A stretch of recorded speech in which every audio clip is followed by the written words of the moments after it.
Property से जुड़ी हुई एक अहम जानकारी है। अगर आप लोगों के भी केसेस जो हैं वो प्रॉपर्टी रिलेटेड कोर्ट में पेंडिंग पड़े हैं या आपका कोई भी प्रॉपर्टी रिलेटेड मसला जो है वो हाई कोर्ट या किसी भी कोर्ट में पेंडिंग पड़ा है, तो ये जजमेंट जो है वो आप लोगों को मदद कर सकती है। इसलिए इस जजमेंट को जो है वो आप सुन सकते हैं। आए दिन आपने देखा कि प्रॉपर्टी को लेकर बहुत सारे इश्यूज रहते हैं और प्रॉपर्टी केसेस की बात करें वो ज्यादा देर कोर्ट में जो है वो लटके रहते हैं, जिनकी बार बार हियरिंग्स होने पर भी कोई नतीजा जो है वो निकल कर नहीं आता। एक ऐसी ही जजमेंट जो है वो हमारे पास है। सबसे पहले आपको ये बता दें कि अगर आपका भी कोई प्रॉपर्टी है, यानी आपके पास बहुत सारी प्रॉपर्टी है या आपके पास कोई छोटी प्रॉपर्टी है जिसे आप एक अपनी प्रॉपर्टी कंसीडर करते हैं, लेकिन अगर उस व्यक्ति की मौत हो जाती है, यानी जो प्रॉपर्टी का ऑनर है जिसके नाम पर पूरी प्रॉपर्टी है, उसकी मौत हो जाती है और वो अपने मरने से पहले अपनी प्रॉपर्टी को किसी के नाम पर ट्रांसफर नहीं करता, यानी जो वो मर गया लेकिन उसने मरने से पहले ना तो अपनी प्रॉपर्टी की वसीयत बनाई और ना ही उसने अपनी प्रॉपर्टी किसी को अलॉट की, ना ही ओरली की और ना ही लिख के की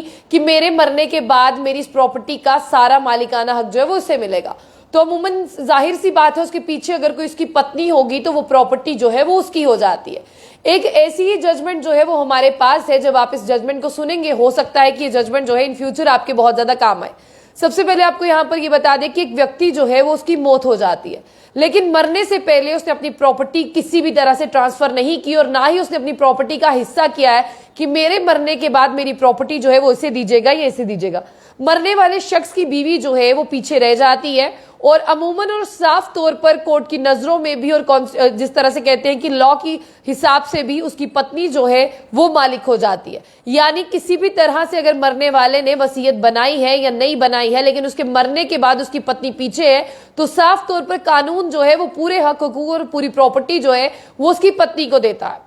ऐसे में आपको ये बता दें कि उसके बच्चे भी हैं, यानी उसकी बेटी है, उसका बेटा है, लेकिन प्रॉपर्टी पर सारा का सारा हक जो है वो उसकी पत्नी का है। आगे उसकी पत्नी जो है वो किसी को भी अपनी प्रॉपर्टी जो है वो दे सकती है, लेकिन उसकी पत्नी को भी जो है पूरी तरह से एक वसीयत बनानी होगी और कहना होगा कि मैं इस प्रॉपर्टी में से जो मेरे मरने वाले पति की प्रॉपर्टी थी उस प्रॉपर्टी में से ये जो हिस्सा है ये मेरे बेटे का है, मेरी बेटी का है या मेरी किसी बहू का है, लेकिन मेरे किसी पोते का है। लेकिन फिलहाल के लिए जिस तरह से बात करते हैं, पहले पूरी प्रॉपर्टी कोर्ट जो है वो बीवी को देगा, बीवी आगे रिटर्न में जो है वो प्रॉपर्टी का हिस्सा कर सकती है, बंटवारा कर सकती है। लेकिन ये केस सुनकर आपको इसीलिए भी हैरानी होगी कि होता क्या क्या है। यानी दशकों से पड़ा हुआ एक केस जो है वो हाई कोर्ट चला गया, क्योंकि आपको बता दें कि सिविल कोर्ट ने साफ तौर पर ये जो डिसीजन है ये बीवी को बता दिया था, यानी बीवी जो है वो पूरी तरह से इस प्रॉपर्टी की अब मालिक है, क्योंकि मरने वाले ने पहले वसीयत जो है वो किसी के नाम नहीं की थी और जब वो मर गया उसकी बीवी जो है उसके पास पूरे ये प्रॉपर्टी के राइट आ जाते हैं। लेकिन ऐसे में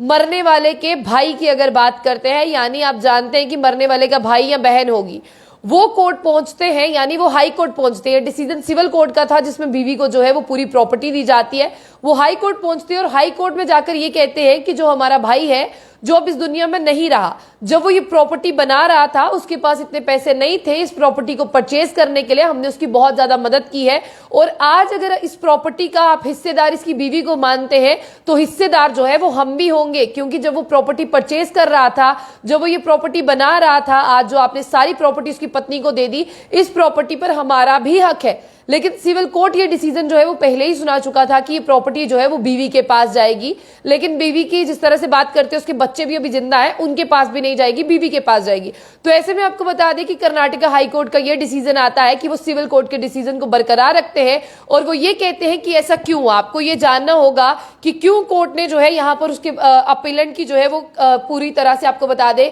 कि प्ली को खारिज कर दिया, क्योंकि साफ तौर पर उनका ये कहना था कि अगर हम अपने कॉन्स्टिट्यूशन की बात करें, कॉन्स्टिट्यूशन जो है section 8 of Hindu succession act की अगर हम बात करते हैं, वो उसकी पत्नी को हक देता है और उसकी पत्नी को हक ये मिलता है कि मरने वाले ने अगर अपनी वसीयत तैयार नहीं की थी, अगर उसने अपनी वसीयत नहीं बनाई थी, तो पूरी की पूरी प्रॉपर्टी जो है वो महिला को मिल जाती है। ऐसे बहुत से केसेस जो है वो कोर्ट में पेंडिंग होंगे और हियरिंग्स जो है वो बहुत ज्यादा लंबी लंबी चलती है। लेकिन फिलहाल के लिए अगर मैं इस केस की बात करूं, ये केस भी बहुत ज्यादा लंबा चला। सिविल कोर्ट की अगर बात करते हैं उसने पहले ही इस महिला के हक में जो है वो डिसीजन सुना दिया था। अगर बात करते हैं, ये एक आपको आपको ड्रामेटिक सा लगा होगा कि पहले देखिए यहाँ पर बीवी को दिया जाता है, फिर बच्चे भी हैं, लेकिन आपको बता दें कि ये जो बात है उसके बारे में बात यहाँ पर जरूर करेंगे। जिस तरह से लोगों के आज भी कोर्ट में बहुत ज्यादा केसेस जो है वो पेंडिंग पड़े रहते हैं, लेकिन ये जजमेंट जो है उनको उनके केसेस में जरूर हेल्प करती है। अगर कोई भी नतीजा आता है, कोई भी नई जजमेंट आती है, उसमें पुरानी भी जजमेंट की बहुत सारे रेफरेंस जो है वो देखे जाते हैं कि ऐसा क्यों हुआ और ऐसा क्यों नहीं हुआ।